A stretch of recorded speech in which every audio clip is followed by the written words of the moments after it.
ॐ नमो भगवते वासुदेवाय। ॐ नमो भगवते वासुदेवाय।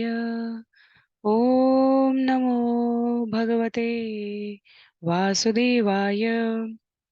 हरे कृष्णा। सभी भक्तों को सादर प्रणाम। श्रीमद् भागवतम महापुराण सत्रों की उन श्रृंखला में सभी भक्तों का स्वागत है। हम सभी आज यहाँ 18,000 श्लोकों वाले श्रीमद् भागवतम को अंतर्राष्ट्रीय कृष्ण भावनामृत संघ के संस्थापक आचार्य कृष्ण कृपामूर्ति श्री श्रीमद् अभय चरणारविंद भक्ति वेदांत स्वामी श्रील प्रभुपाद की पुस्तक के माध्यम से श्रवण करने जा रहे हैं। सत्रों के इन क्रम में आज हम सभी सत्र संख्या 448 448 448 में स्कंध 9 अध्याय 17 को आरंभ करेंगे। जैसा कि सत्रों का प्रारूप है, वर्तमान विषय वस्तु का संक्षिप्त अवलोकन, तत्पश्चात मंगलाचरण और उसके बाद एक एक श्लोक का वाचन और अनुवाद श्रवण करते हुए, पठन करते हुए, मनन करने योग्य बिंदुओं को भक्तों के संग रहकर हम सभी चिंतन कर अभ्यास में लाने का प्रयत्न करते हैं।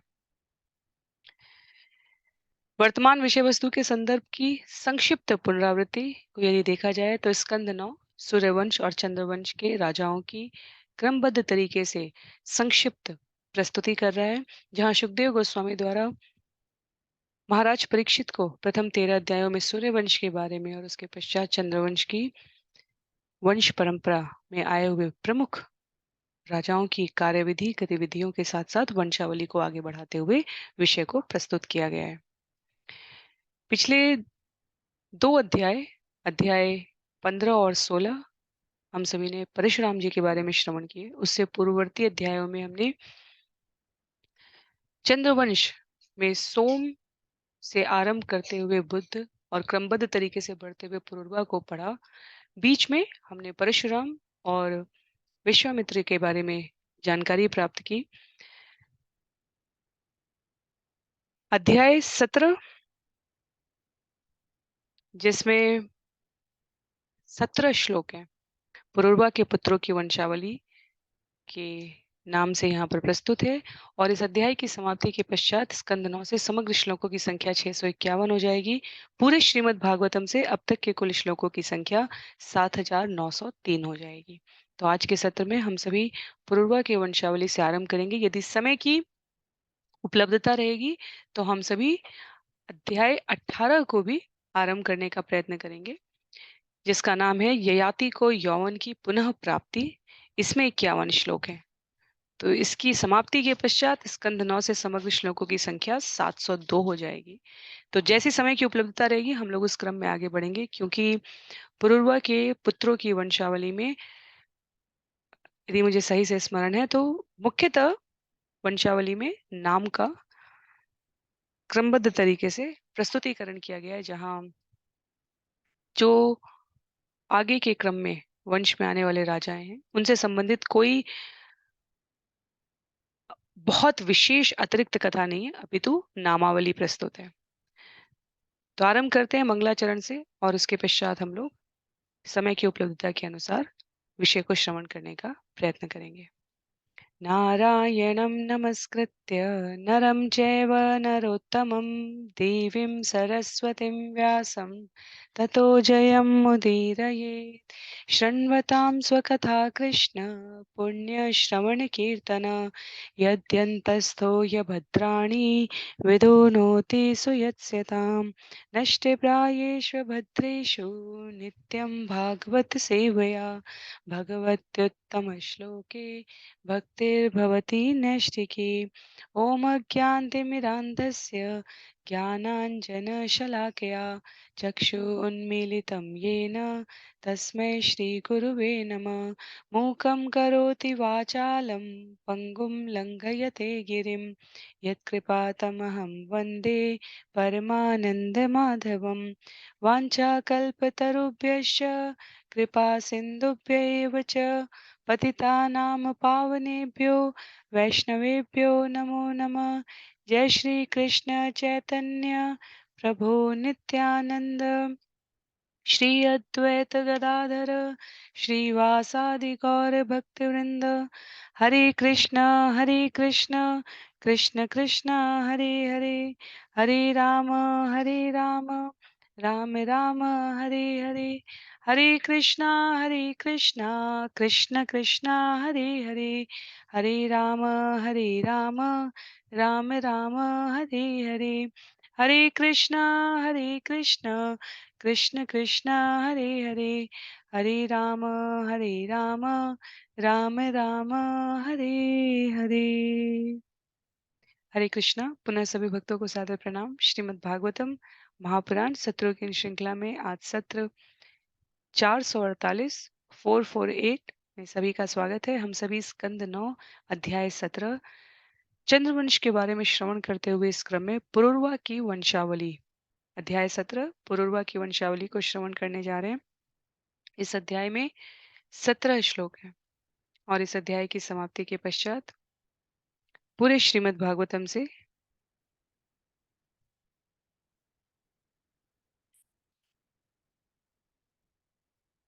श्रवण किए गए कुल श्लोकों की संख्या 7903 हो जाएगी। तो श्रील प्रभुपाद द्वारा जो पुस्तक प्रस्तुत की गई है उसके मार्गदर्शन में हम इसे श्रवण करने का प्रयास कर रहे हैं।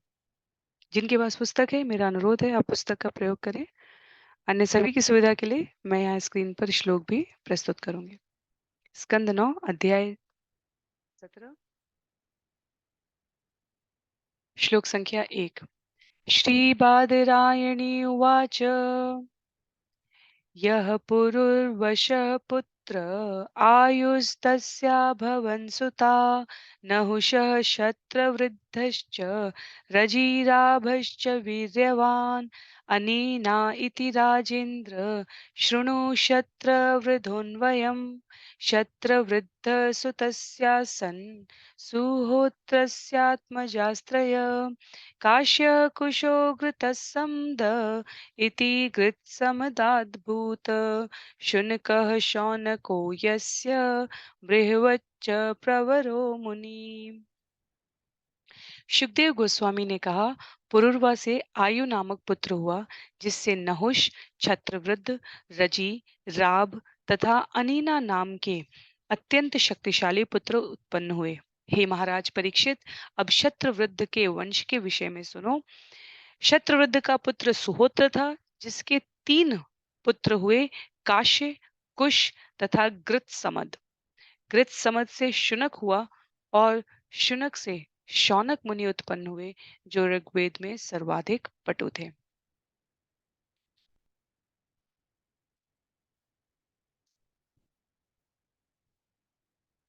प्रथम 3 श्लोकों में पुरुरवा के प्रथम पुत्र आयु की वंशावली के बारे में यहाँ वर्णन किया गया।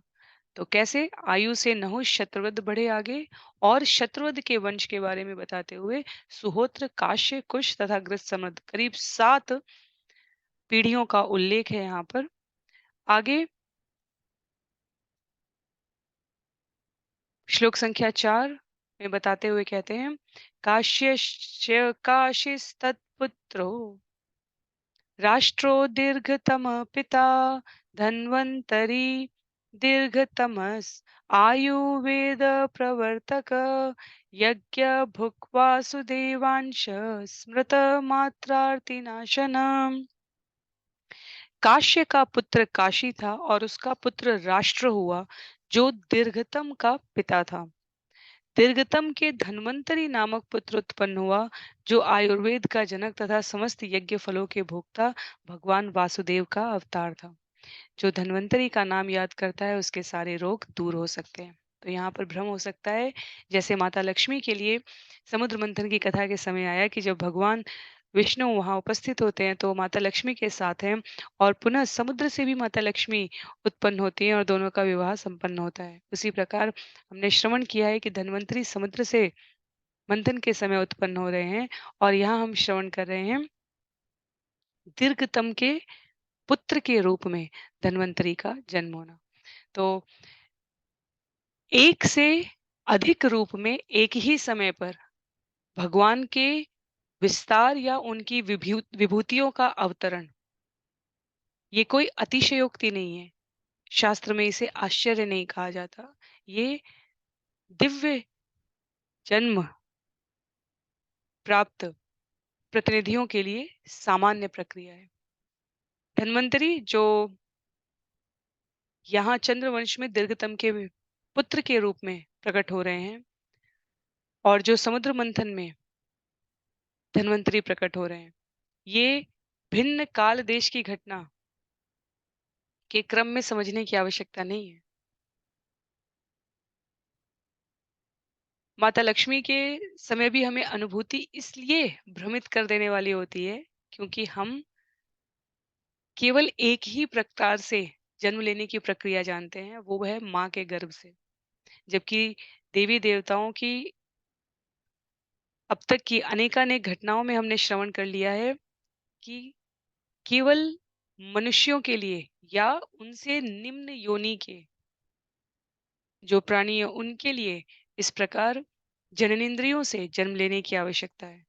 भगवान या भगवान के प्रतिनिधि प्रकट भी होते हैं।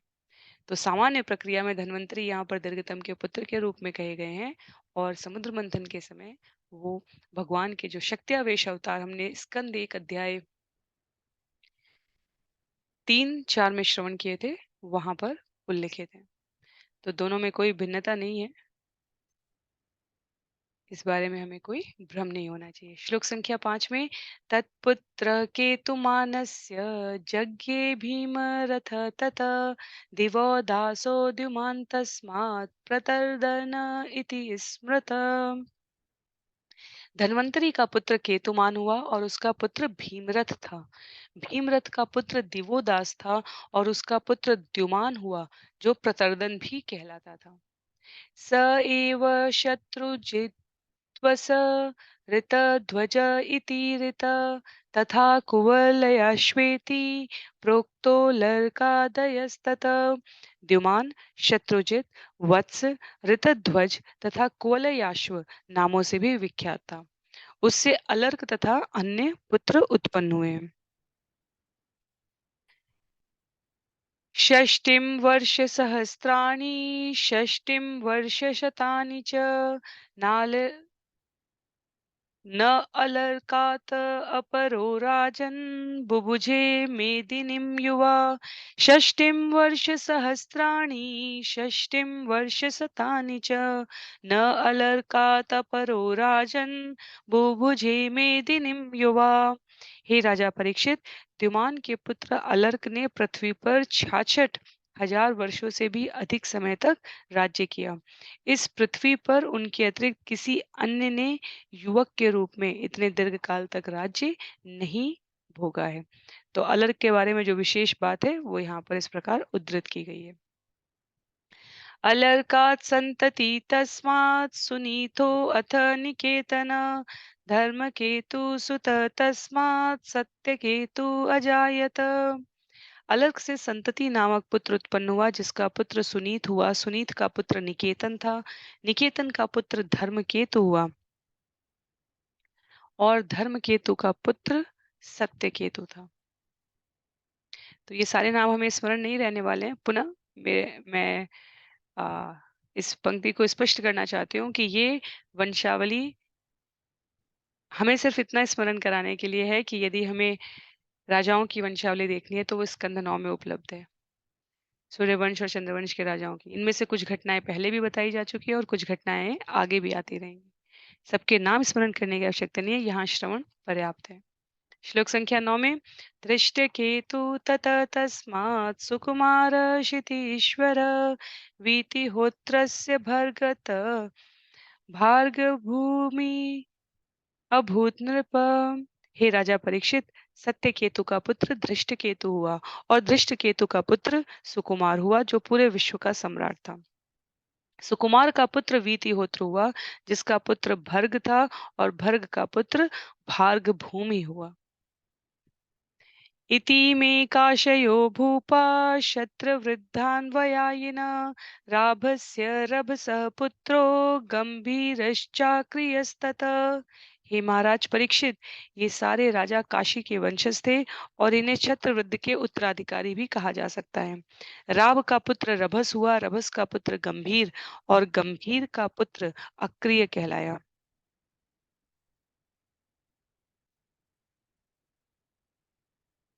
ततः गोत्रं ब्रह्मवित् जज्ञे शृणु वंशमनीषश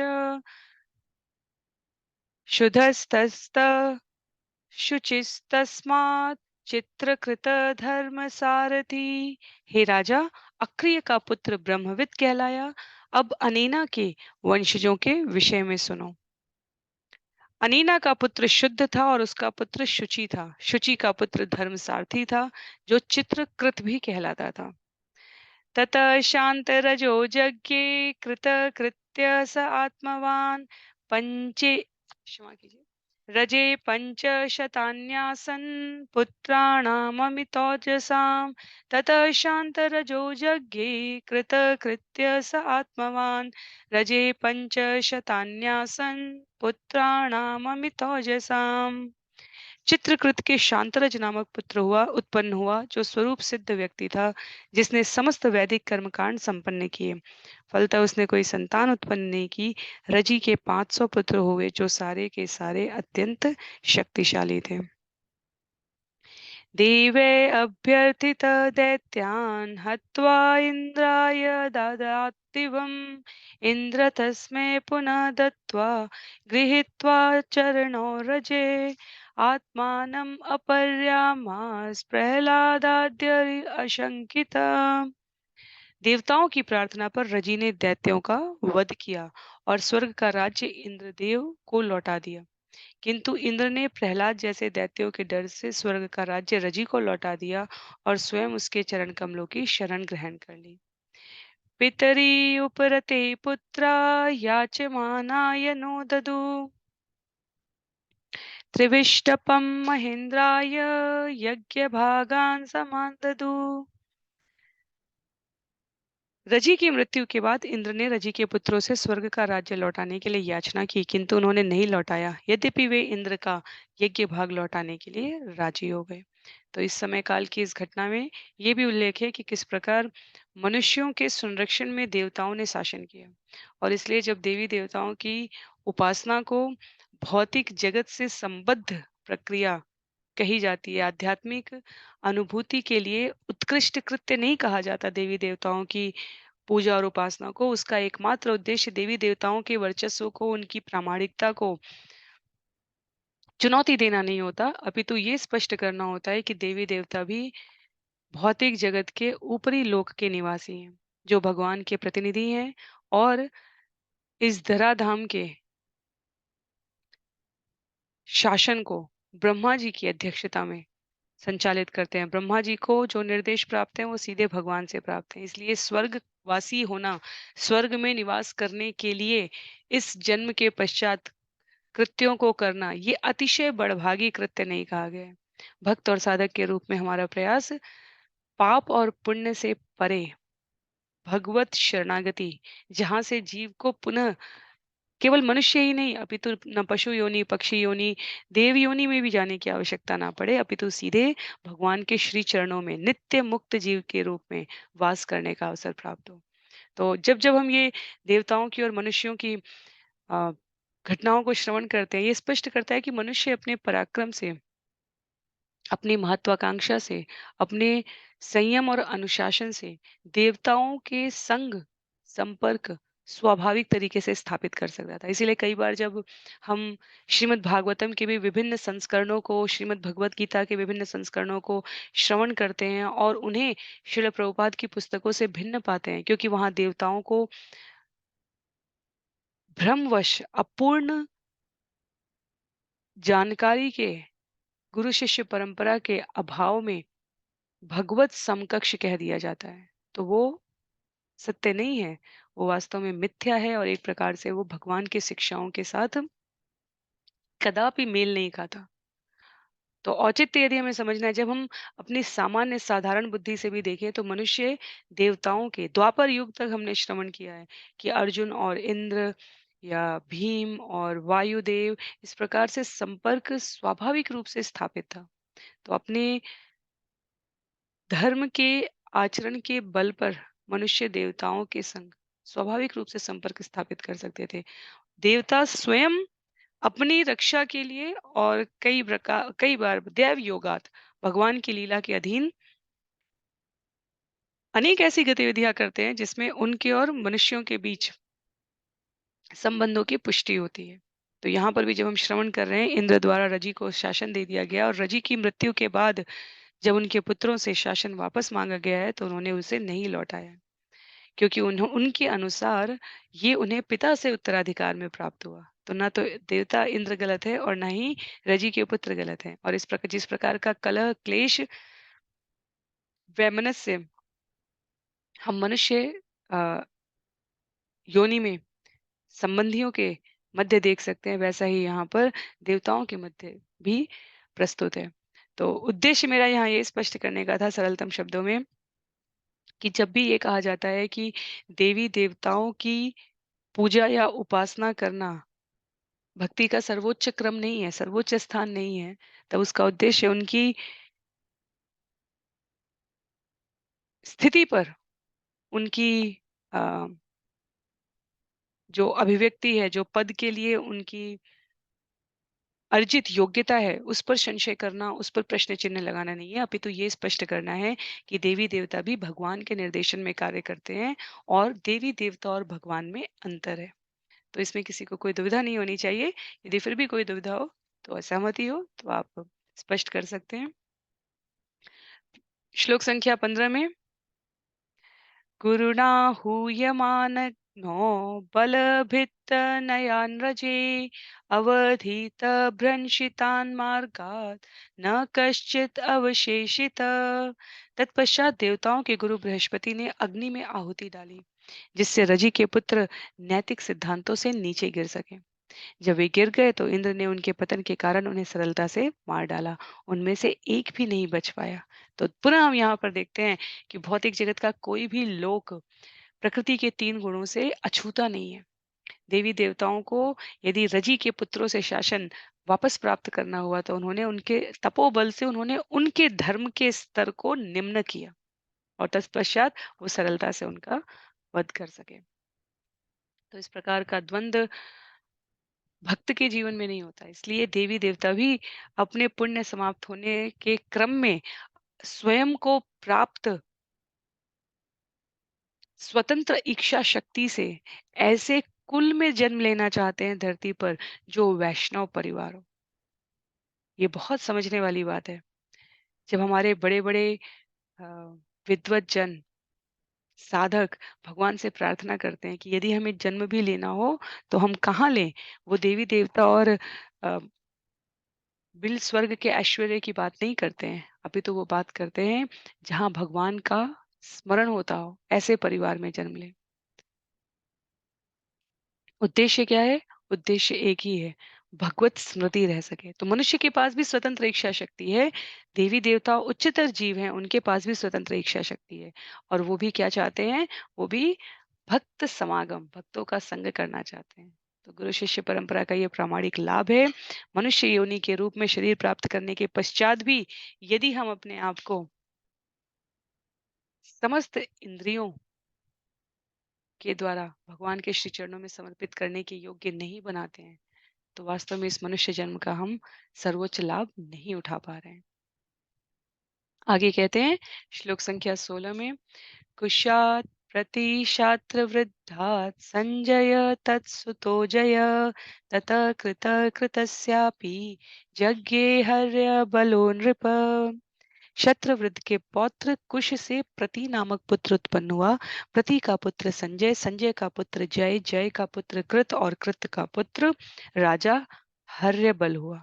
तो एक एक करके जो पुरुरवा की वंशावली है, कहीं पर कर्मकांड में रत राजा है तो उसने आगे वंश विस्तार नहीं किया, कहीं इंद्र के द्वारा इस प्रकार सभी को मार दिए जाने पर वंश समाप्त हो गया। तो 5 पुत्र जो विशेष रूप से यहाँ बताए गए हैं पुरुरवा के, उनमें से हम आयु की वंशावली के बारे में यूं विस्तार 4 पुत्रों के बारे में वास्तव में यहाँ पर इस प्रकार विस्तार से बताया गया। अंतिम श्लोक है अध्याय 17 का 17वां श्लोक। सदेवस्ततो हीनो जयसेनस्तु तत्सुत शङ्खतिस्तस्य च जय शत्रधर्मा महारथ। शत्र वृद्धान वया भूपा इमे शृण्वत नाहुसान। हर्यबल का पुत्र सहदेव, सहदेव का पुत्र हीन, हीन का पुत्र जयसेन और जयसेन का पुत्र संकृति हुआ। संकृति का पुत्र जय अत्यंत शक्तिशाली एवं निपुण योद्धा था। ये सभी राजा शत्रवृद्ध वंश के सदस्य थे। अब मैं नहुष के वंश का वर्णन करूंगा।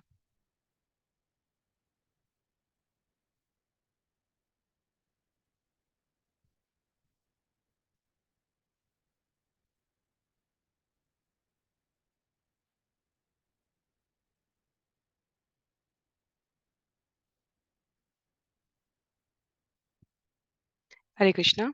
तो इस प्रकार अध्याय 17 यहाँ पर समाप्त हो रहा है। श्रील प्रभुपाद कहते हैं, इस प्रकार श्रीमद् भागवतम के नवम स्कंद के अंतर्गत पुरुरवा के पुत्रों की वंशावली नामक 17वें अध्याय के भक्ति वेदांत तात्पर्य यहाँ पर पूर्ण हो रहे हैं। तो अध्याय पहले भी मैंने सत्र के आरंभ में कहा था छोटा अध्याय है, क्योंकि क्रमबद्ध तरीके से केवल वंशावली की नाम प्रस्तुति यहाँ पर की गई है। हम लोग आरंभ करेंगे अगले अध्याय को, अध्याय 18।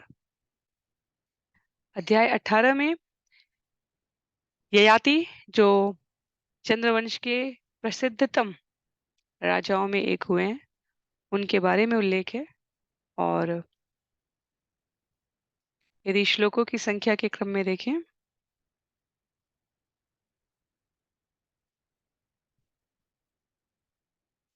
तो इसमें 51 श्लोक है।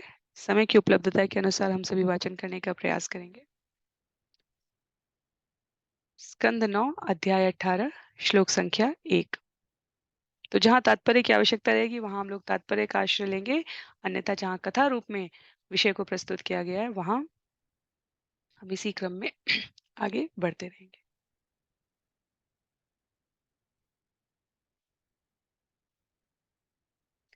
केवल देवताओं के साथ ही मनुष्य का संबंध नहीं, अपितु राक्षस योनि के जीवों के साथ भी मनुष्य का संबंध है।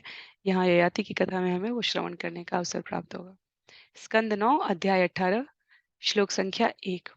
श्री शुक उवाच यति ययाति संयाति आयति विरयति कृति षडिमे नहुषस्यासन्निः इंद्रियाणि व देहिना। सुखदेव गोस्वामी ने कहा, हे राजा परीक्षित, जिस तरह देहधारी आत्मा के 6 इंद्रियां होती हैं, उसी तरह राजा नहुष के 6 पुत्र थे, जिनके नाम थे यति, ययाति, संयाति, आयति, वियति तथा कृति।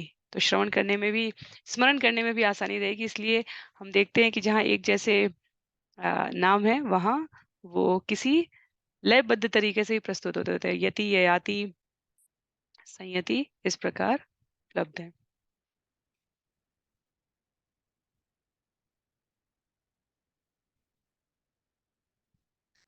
आप लोगों को स्क्रीन नहीं दिख पा रही है।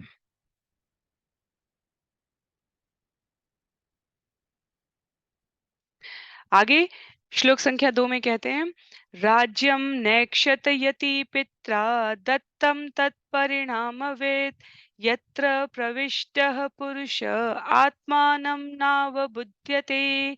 जब कोई मनुष्य राजा या सरकार के अध्यक्ष के पद को ग्रहण करता है तो वह आत्म साक्षात्कार अर्थ नहीं समझ पाता। यह जानकर नहुष के सबसे बड़े पुत्र यति ने शासन संभालना स्वीकार नहीं किया, यद्यपि उसके पिता ने राज्य को उसे ही सौंपा था। तो शासन व्यवस्था में संलग्न व्यक्ति स्वयं के आत्म साक्षात्कार के लिए पर्याप्त अवसर नहीं प्राप्त कर पाता है। उसके साधना में विक्षेप हो सकता है, ये विचार करके यति ने शासन को स्वीकार नहीं किया। तो नहुष के पुत्रों में यति, ययाति, संयाति, आयति, व्यति, कृति जिनका उल्लेख है, उसमें यति को उत्तराधिकार के रूप में राज्य मिलना था नहुष के द्वारा, पर उन्होंने अस्वीकार कर दिया। प्रश्न ये आता है कि बहुत सारे ऐसे भी राजा हुए हैं जिन्होंने शासन संभालने के साथ साथ आत्म साक्षात्कार में प्रगति की। जब हम राजा जनक का नाम श्रवण करते हैं, अम्बरीश का श्रवण करते हैं, तो हमें वहां पर जो मार्गदर्शन प्राप्त होता है इन राजाओं के जीवन चरित्र से, वो ये कि अपने कार्य को उत्तरदायित्व के रूप में वहन करते हुए आत्म साक्षात्कार के स्तर को भी अनुभव किया जा सकता है। पर जब हम ब्रह्मा जी के मानस पुत्रों चारों कुमारों के बारे में श्रवण कर रहे हैं या यहाँ नहुष के बड़े पुत्र यति के बारे में श्रवण कर रहे हैं, तो हमें ये जानकारी प्राप्त होती है कि जो आत्म साक्षात्कार को जीवन का मूल उद्देश्य समझते हैं और जिनके पास विकल्प उपलब्ध हैं, वे आरंभ से ही स्वयं को इस भौतिक जगत में इंद्रिय तृप्ति के किसी भी साधन के समीप नहीं जाने देते। तो सभी प्रकार के मनुष्य हैं, सभी प्रकार के मनुष्य अपनी अपनी जीवन यात्रा पर हैं, जन्मों की यात्रा पर हैं वास्तव में। और उस क्रम में जिसमें जितनी अधिक त्याग की प्रवृत्ति उद्भूत हो चुकी है, अलग अलग प्रकार के उदाहरण वाले व्यक्तित्वों को इसलिए प्रस्तुत किया गया है कि हम अपनी स्वेच्छा से रुचि के अनुसार अनुसरण करते हुए अंततः लक्ष्य को प्राप्त कर सके। तो यदि हम जीवन के उस क्रम में इन कथाओं को श्रवण कर रहे हैं, जहाँ गृहस्थ जीवन आरंभ हो गया है, जहाँ उत्तरदायित्व से मुख मोड़ना एक प्रकार से भगवान की सेवा करने की अवज्ञा कही जाएगी और पूर्ण तरीके से भक्ति का संग लाभ अवसर प्राप्त किया जा सकता है, वहां हम अम्बरीश और जनक जैसे उदाहरणों का अनुसरण कर रहे हैं, जहां आरंभ वृत्ति में ही जन्मों की इस यात्रा में हमें इस बात की स्पष्टता है कि मनुष्य जन्म का उद्देश्य क्यों है, वहां या यति प्रकार के उदाहरण भी उपलब्ध है। तो इसमें भ्रमित नहीं होना है। भागवतम सभी को श्रेष्ठ कह रहा है, विद्वज्जन सभी को श्रेष्ठ कह रहे हैं, वास्तव में हमारे लिए क्या सही है, हम जहां जिस देश काल परिस्थिति में है वहां से व्यवहारिक रूप से क्या संभव है। उद्देश्य एक ही है, उद्देश्य के साथ कोई घालमेल नहीं है, उद्देश्य एक ही है, भगवत प्राप्ति, ज्ञान अर्जन करना, उस ज्ञान को व्यवहार रूप में लाना, शरणागति और सेवा के द्वारा अपनी समस्त वृत्ति को भौतिक लाभालाभ अर्थार्थी की प्रवृत्ति से परे भगवान के श्री चरणों में एक निष्ठ तरीके से इंद्रियों को संलग्न कर देना। पर इस जीवन यात्रा में हमने कहाँ श्रवण किया है? 20वें अ, जीवन के दूसरे दशक में, तीसरे दशक में, चौथे दशक में, 5वें, छठे, 7वें दशक में कहाँ से हम भगवत प्राप्ति के लिए अपने आप को प्रेरित कर रहे हैं? हमारा शास्त्र हमें किसी भी अवस्था में निराश नहीं होने देता। उस प्रत्येक स्तर पर वो हमारे लिए उदाहरण प्रस्तुत करते हैं। श्रील प्रभुपाद कहते हैं यहाँ पर, यदि कोई श्रीमद् भागवतम को सुनता है तो वो जीवन की सर्वोच्च सिद्धि इसलिए प्राप्त कर पाता है क्योंकि यहाँ व्यवहारिक रूप से सभी के लिए उदाहरण उपलब्ध है।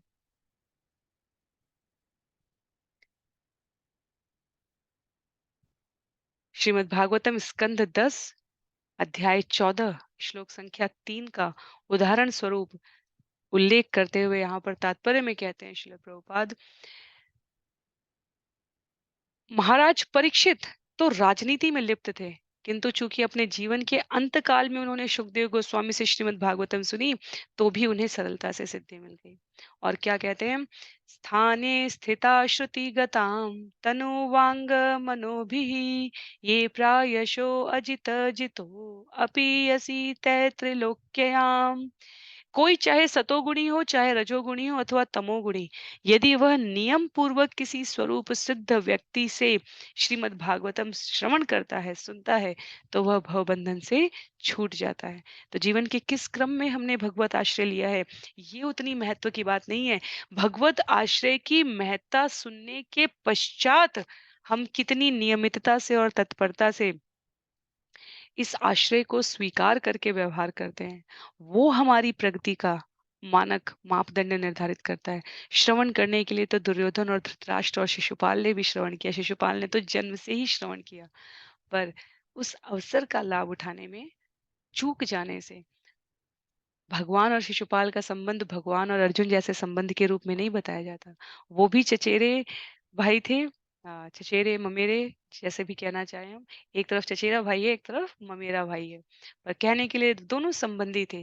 पर युग युगांत तक भगवान और अर्जुन की कथा गाई जाती है, भगवान और शिशुपाल की कथा भक्त बनने के क्रम में नहीं गाई जाती। भगवान का विरोधी बनने की क्या गति होती है, दुर्गति होती है, उसके बारे में बताई जाती है। तो इसलिए नियमित श्रवण से हमारे जीवन में व्यवहारिक परिवर्तन आना चाहिए। इसके लिए हमें प्रयास करना होता है, इसके लिए हमें भागवतम श्रवण करने का अभ्यास करना होता है। आगे कहते हैं श्लोक संख्या 3 में, पितरी भ्रंशिते स्थानात् इंद्राण्याधर्षणाद् द्विजय प्रापिते अजगरत्वं वै ययाति अभवत नृप। चूंकि ययाति के पिता नहुष ने इंद्र की पत्नी शची को छेड़ा था, अतएव शची के अगस्त्य तथा अन्य ब्राह्मणों से शिकायत करने पर इन ब्राह्मणों ने नहुष को शाप दिया कि वह स्वर्ग से गिरकर अजगर बन जाए। फलतः ययाति राजा बना। तो नहुष की कथा हमने अन्य अन्य स्थान पर श्रवण किया, यहाँ एक पंक्ति में एक श्लोक में बता दी गई। उन्होंने इंद्राणी, इंद्र की पत्नी शची के साथ अम, अमर्यादित व्यवहार किया था। और इस उपक्रम में शास्त्र में सभी प्रकार के उल्लेख है। पिछले अध्याय में हमने जमदग्नि की पत्नी रेणुका के द्वारा मानसिक रूप से गंधर्वों के राजा को देखकर उनके साथ रमण करने की केवल मानसिक इच्छा व्यक्त की थी, और जमदग्नि के द्वारा उनको भी दंडित करने का प्रयास था। दैव योग से हमने वो भी श्रवण किया। यहाँ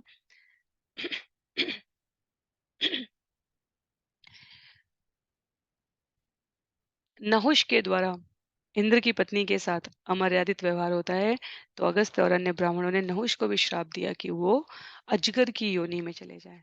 तो यति, नहुष के पुत्र यति को शासन चाहिए नहीं था आत्म साक्षात्कार की प्रचुरता की स्मृति के कारण, और नहुष के अजगर बन जाने के पश्चात शासन किसे प्राप्त हो रहा है? ययाति को प्राप्त हो रहा है।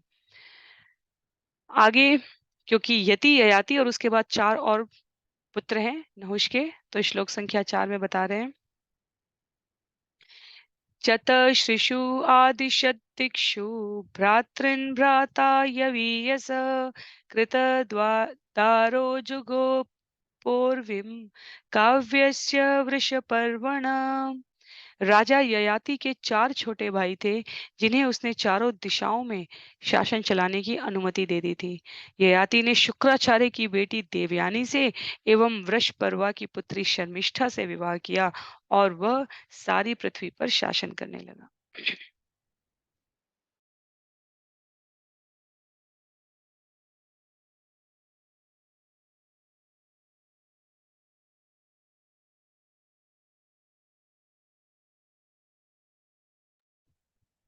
उल्लेख आता है यहाँ पर, ये देवयानी और शर्मिष्ठा की कहानी आ, काफी संस्करणों में बताई जाती है। यहाँ हम लोग भागवतम के प्रामाणिक स्रोत से इसे श्रवण करने का प्रयास करेंगे।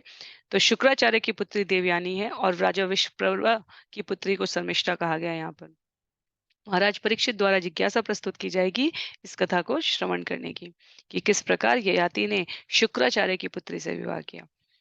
श्रीराजोवाच ब्रह्म ऋषि भगवान काव्य शत्रबन्धुश्च नाहुस राजन्य विप्रयोगस्मात् विवाह प्रतिलोमक। महाराज परीक्षित ने कहा, शुक्राचार्य अत्यंत शक्तिशाली ब्राह्मण थे और महाराज ययाति क्षत्रिय थे। अतएव मैं यह जानने का इच्छुक हूँ कि ब्राह्मण तथा क्षत्रिय के बीच यह प्रतिलोम विवाह कैसे संपन्न हुआ। तो हमारे शास्त्रों में कई प्रकार के विवाह बताए गए हैं। जो विभिन्न वर्णों के बीच होने वाले विवाह हैं उसे प्रतिलोम विवाह कहते हैं। यहाँ पर क्षमा कीजिए, यहाँ पर उल्लिखित है, जब अ, समान वर्णों के बीच विवाह है तो वैदिक पद्धति में उसे अनुलोम विवाह कहा गया है, और जब विभिन्न वर्णों के बीच विवाह है तो उसे प्रतिलोम विवाह कहा गया है। महाराज परीक्षित उत्सुकता प्रस्तुत करते हैं कि शुक्राचार्य जैसे शक्तिशाली ब्राह्मण ने प्रतिलोम विवाह का यह प्रस्ताव कैसे स्वीकार किया। तो ये असामान्य विवाह कैसे हुआ, ये जानने की मेरी इच्छा है। सुखदेव गोस्वामी उत्तर दे रहे हैं आगे के श्लोकों में, कहते हैं,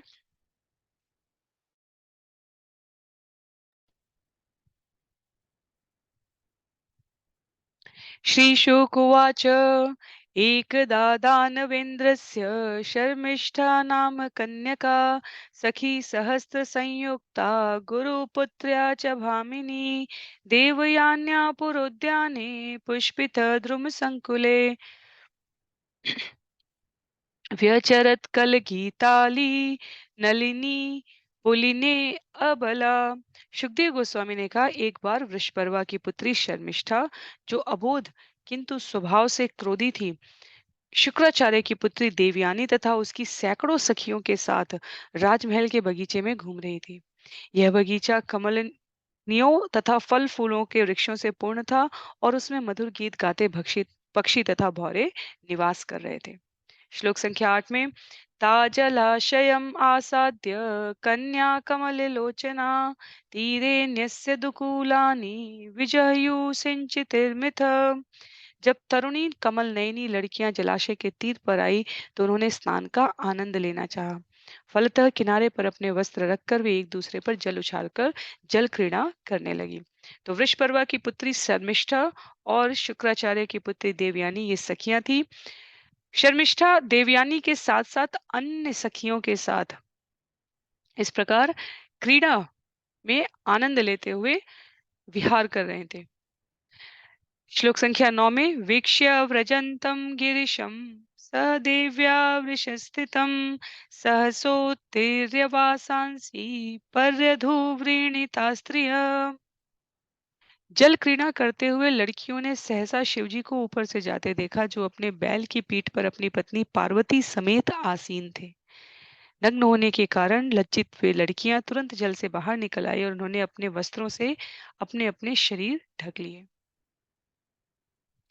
शर्मिष्ठा जानती वासो गुरुपुत्र्या समव्ययत् स्वीयं मत्वा प्रकोपिता देवयानी इदमब्रवीत्। शर्मिष्ठा ने अनजाने ही देवयानी का वस्त्र पहन लिया, जिससे देवयानी को क्रोध आ गया और वह इस प्रकार बोली, अहो निरीक्ष्यतामस्या दास्या कर्म ह्यसाम्प्रतम् अस्मद्धायं धृतवती शुनीव हवियध्वरे। अरे जरा देखो ना इस दासी शर्मिष्ठा की करतूतों को। इसने सारे शिष्टाचार को ताक पर रखकर मेरे वस्त्र धारण कर लिए हैं, मानो यज्ञ के निमित्त रखे घी को कोई कुत्ता छीन ले।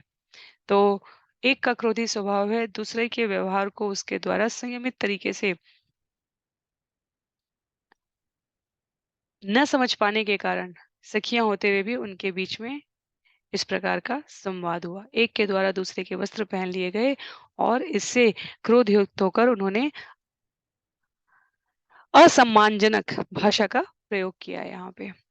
ये इदं तपसा सृष्टं मुखं पुंस परस्य ये धार्यते येरिह ज्योति शिव पंथा प्रदर्शित यान् वदन्त्युपतिष्ठन्ते लोकनाथा सुरेश्वरा भगवानपि विश्वात्मा पावन श्रीनिकेतन वयं तत्रापि भृगव शिष्यो अस्या न पितासुर अस्मद्धायं धृतवती शूद्रो वेदम इवासति। हम उन योग्य ब्राह्मणों में से हैं जिन्हें भगवान का मुख माना गया है। ब्राह्मणों ने अपनी तपस्या से समग्र विश्व को उत्पन्न किया है और वे परम सत्य को अपने अंतःकरण में सदैव धारण करते हैं। उन्होंने सौभाग्य के पथ का निर्देशन किया है, जो कि वैदिक सभ्यता का पथ है। वे इस जगत में एकमात्र पूजनीय हैं, अतएव उनकी स्तुति की जाती है और विभिन्न लोकों के नायक बड़े से बड़े देवता भी उनकी पूजा करते हैं। यहाँ तक कि सबको पवित्र करने वाले लक्ष्मी देवी के पति परमात्मा द्वारा भी वे पूजित हैं, और हम तो इसलिए भी अधिक पूज्य हैं क्योंकि हम भृगुवंशी हैं। यद्यपि इस स्त्री का पिता असुर होकर हमारा शिष्य है, तो भी इसने मेरे वस्त्र को उसी तरह धारण कर लिया है जिस तरह कोई शूद्र वैदिक ज्ञान का भार संभाले। जन्मना जातिगत श्रेष्ठा सभी प्रकार के अमंगल कारक गतिविधियों का मूल हो जाती है। जब श्रीमद् भगवत गीता में भगवान ने वर्ण व्यवस्था की संस्तुति की, तो चैतुष वर्ण को जब वहां पर उन्होंने बताया तो उन्होंने कहा ये गुण कर्म और स्वभाव से है। देवयानी शुक्राचार्य की पुत्री स्वभाव से क्रोधी, उन्होंने वृषपर्वा की पुत्री शर्मिष्ठा के प्रति केवल अकारण रूप से इस बात पर क्रोध किया कि जल्दीबाजी में वस्त्रों का परिवर्तन हो गया। शर्मिष्ठा ने देवयानी के वस्त्र पहन लिए। तो अब स्वयं ब्राह्मण पुत्री होने के कारण और विशेष रूप से स्वयं को भृगुवंशी कहने के कारण और ये उदाहरण देते हुए कि भगवान भी जो लक्ष्मी के पति नारायण विष्णु कहे गए हैं वो भी हम ब्राह्मणों की पूजा करते हैं। जन्मना जातिगत श्रेष्ठता कहीं स्वीकृत नहीं रही है हमारे शास्त्रों में भक्ति पथ पर उन्मुख होने के लिए। क्यों? क्योंकि उत्तराधिकार से प्राप्त भाव इस भौतिक जगत में हित से ज्यादा अहित किया है। अभी तक के जितने भी हम घटनाक्रम देखते हैं उसमें ये उल्लिखित है। सामान्य परिवार में जन्म लेने वाले साधक और भक्त भी अपने गुण कर्म और स्वभाव से अनन्य भक्ति के स्तर पर जाके पूजनीय हो गए हैं। और केवल किसी वर्ण विशेष में जन्म लेने वाले व्यक्तित्व भी अपने नैसर्गिक उत्तराधिकार को दुरुपयोग करते हुए अपमान के अमंगलकारी घटनाओं के कारक बनकर उपस्थित हुए हैं। तो देवयानी का व्यवहार यहाँ पर उसी क्रम में है। देवयानी अपने आप को इतनी जन्मना जातिगत श्रेष्ठता से आप्लावित पाती हैं कि वो शर्मिष्ठा के साथ जो उनकी सखी हैं इस अभद्र वचनों का प्रयोग करती हैं। श्लोक संख्या 15 में एवं क्षिपन्तीं शर्मिष्ठा गुरुपुत्रीम् अभाषत रुषा श्वस्तन्युरिङ्गैव दर्शिता दृष्टदक्षदा। सुखदेव गोस्वामी ने कहा शर्मिष्ठा को जब इस तरह कठोर शब्दों में डांटा गया तो वह अत्यधिक क्रुद्ध हो उठी। सर्पिणी की तरह गहरी सांस छोड़ती और अपने निचले होठ को अपने दांतों से चबाती वह शुक्राचार्य की पुत्री से इस तरह बोली। आत्मवृत्तम् अविज्ञाय कथसे बहुभिक्षुकी किं न प्रतीक्षसे अस्माकं गृहान् बलिभुजो यथा। अरे भिखारिन, जब तुम्हें अपनी स्थिति का पता नहीं है तो व्यर्थ ही क्यों इतना बोल रही हो? क्या तुम लोग अपनी जीविका के लिए हम पर आश्रित रहकर कौवों की भांति हमारे घर पर प्रतीक्षा नहीं करते हो? तो शर्मिष्ठा के द्वारा भी यहाँ पर अपशब्दों का उसी क्रम में प्रयोग हुआ जैसे देवयानी ने स्वयं को श्रेष्ठ बताया। शर्मिष्ठा ने भी कहा कि तुम जन्मना रूप से जो ब्राह्मण की पुत्री होने का इतना बड़ा दंभ प्रस्तुत कर रही हो, वो ब्राह्मण वास्तव में हम राजाओं के ऊपर ही आश्रित है। तो एक प्रकार से ये वाक युद्ध यहाँ पर दोनों के बीच में आ रहा है। श्रील प्रभुपाद कहते हैं कि जब शर्मिष्ठा देवयानी द्वारा इस प्रकार अपमानित की गई तो उसने भी देवयानी के परिवार को भिक्षुकों से संबंधित कर दिया। दोनों के मध्य ये वाक्युद्ध बढ़ता गया। श्लोक संख्या 17 में एवं विदेशु पुरुषे क्षिप्त्वाचार्य सुतां सतीं शर्मिष्ठा प्राक्षिपत्कूपे वासशास्त्रादाय मन्युना।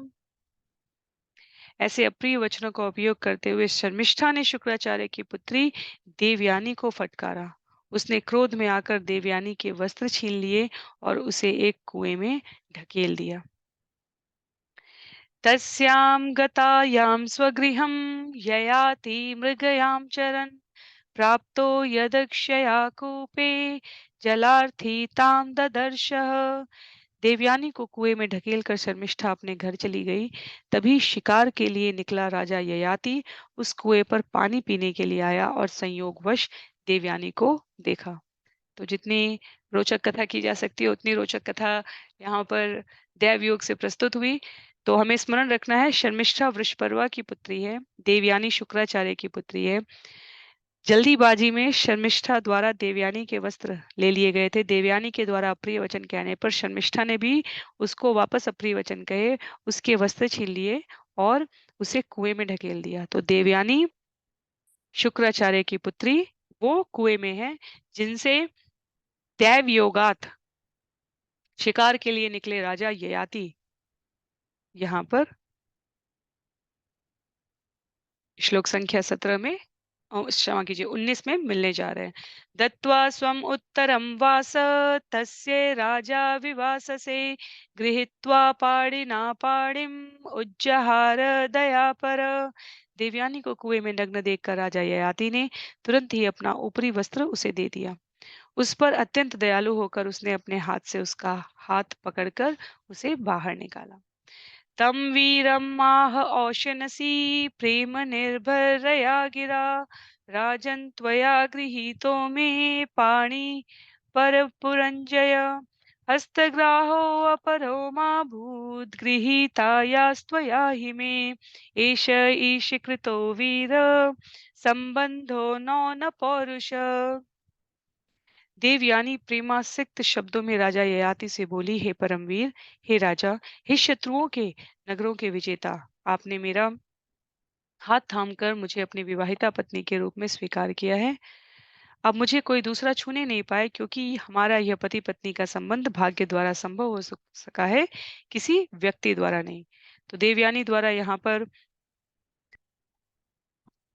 अ, स्पष्ट शब्दों में ब्राह्मण पुत्री होने के कारण उन्होंने कहा, क्योंकि आपने स्वयं इस कुएं से निकालने की प्रक्रिया में मेरा हाथ पकड़ा है, तो एक प्रकार से ये समाज की स्थायी प्रथा के अनुसार हम एक दूसरे को पति पत्नी के रूप में स्वीकार कर सकते हैं, यदि इसमें आपकी सहमति है। श्रील प्रभुपाद तात्पर्य में कहते हैं कि राजा ययाति ने देवयानी की प्रशंसा की और देवयानी द्वारा उत्तर दिया गया है, और उस क्रम में यहाँ पर दोनों की सहमति पर देवयानी के द्वारा कहा गया कि जिस प्रकार आपने मेरे सौंदर्य की प्रशंसा की है, मुझे भी आपकी वीरता से आपके प्रति अनुराग उत्पन्न हुआ है। आगे इस क्रम में कहती हैं देवयानी श्लोक संख्या 22 में, यत इदं कूपमग्नाय भवतो दर्शनं मम न ब्राह्मणो मे भविता हस्तग्राहो महाभुज कचस्य बाह्यस्पस्तस्य शापाद्यम अशपम पुरा। कुएं में गिर जाने के कारण मैं आपसे मिली, निसंदेह यह विधि का विधान था। जब मैंने प्रकांड विद्वान बृहस्पति के पुत्र कच्छ को शाप दिया, तो उसने मुझे यह शाप दिया कि तुझे ब्राह्मण पति नहीं प्राप्त हो सकेगा। अतएव हे महाभुज, मेरे किसी ब्राह्मण की पत्नी बनने की कोई संभावना नहीं है। तो देवयानी का भी अपना इतिहास है यहाँ पर, जिसे वो प्रस्तुत कर रही हैं। बृहस्पति का पुत्र कच्छ शुक्राचार्य का शिष्य था।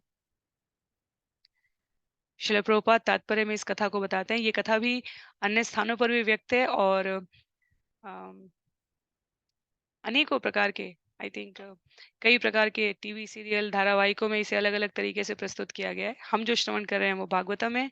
श्रील प्रभुपाद तात्पर्य में देवयानी की पूर्ववर्ती कथा को उल्लिखित करते हुए बता रहे हैं, शुक्राचार्य का शिष्य कच्छ बृहस्पति का पुत्र है, और उसने अपने गुरु से अकाल मृत्यु प्राप्त व्यक्ति को जिंदा करने की कला सीखी थी।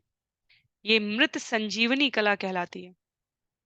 युद्ध के समय काम आती है। जब युद्ध होता है, योद्धाओं की अकाल मृत्यु हो जाती है, और यदि किसी योद्धा का शरीर अक्षत रह जाता है, तो श्रील प्रभुपाद कहते हैं कि मृत संजीवनी कला के द्वारा उसे पुनः जीवित किया जा सकता था।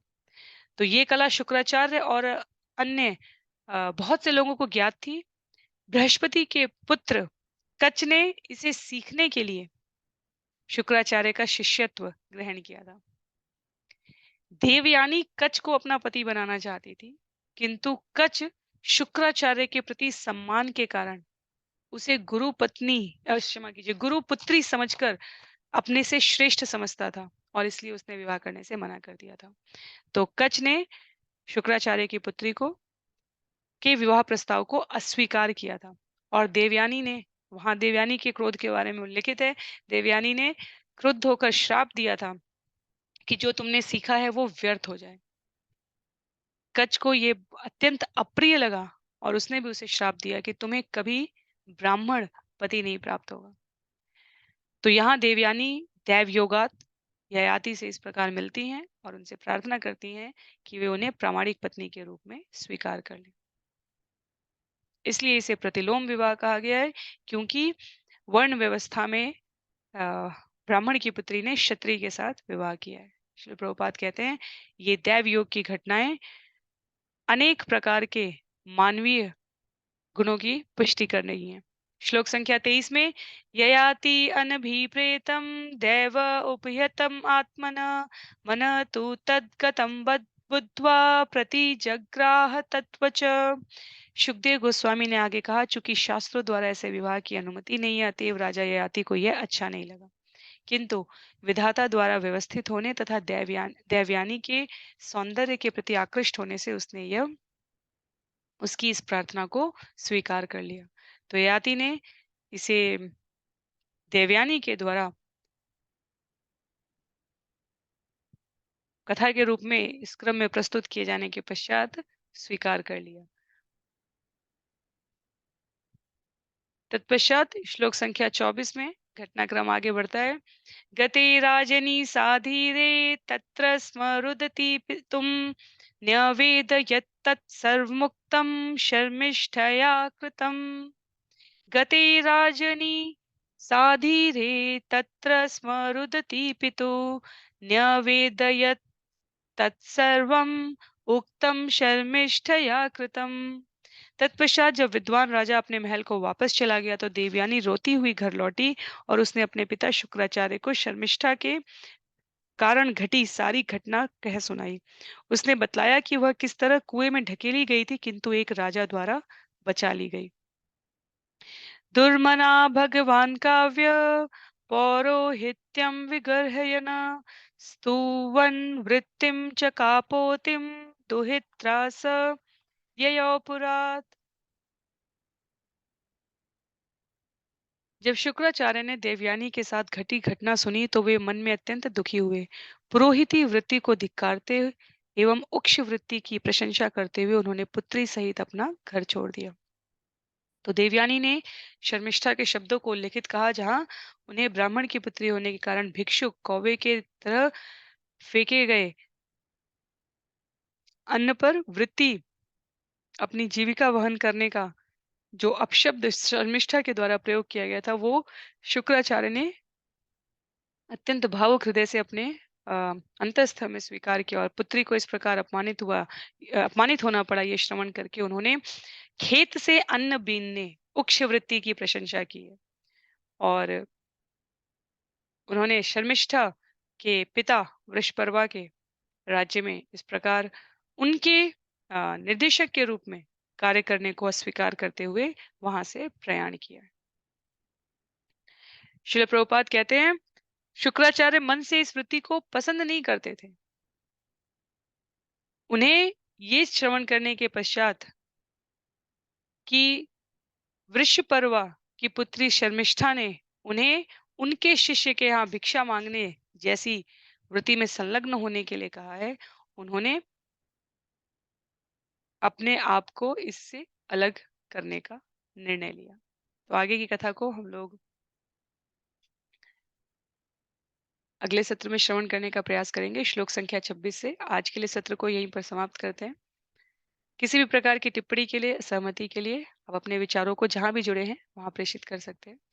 श्रील प्रभुपाद की जय, श्रील गुरुदेव की जय, अनंत कोटि वैष्णव वृंद की जय, श्रीमद् भागवतम महापुराण की जय। हरे कृष्ण।